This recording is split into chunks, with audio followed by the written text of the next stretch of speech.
Find the equation of the line with the slope negative 1/4 and the y-intercept 0, 5. Okay?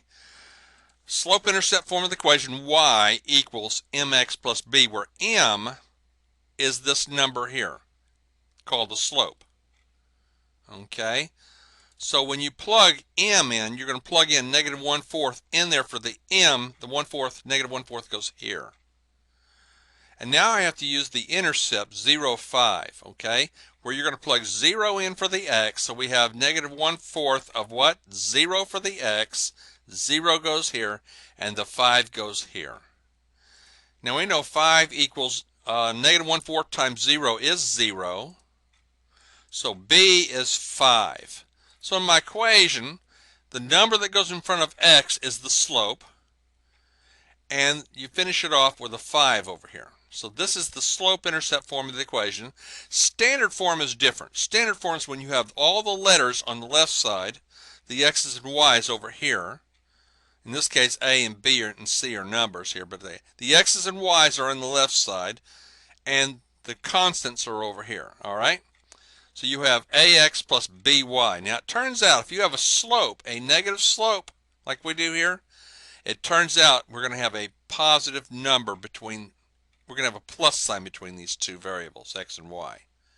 That's the first thing, okay? Then if the numerator of the fraction is 1, turns out that's the number that's going to go in for the a, and the 4 is the number that's going to go in for the b.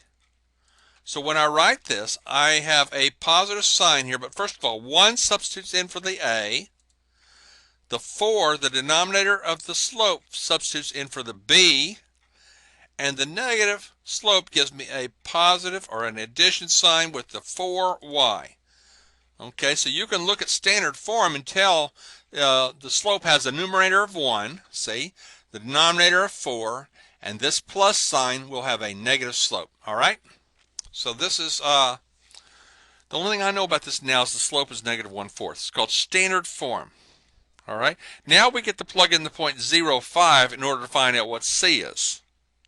What am I talking about here? If we have the point 0, 5, well, x is 0 and y is 5, isn't it? X is your 0 and y is your 5, isn't it? Okay, so come down here and for x plug in the 0, and for y plug in the 5. 1 times 0 is 0.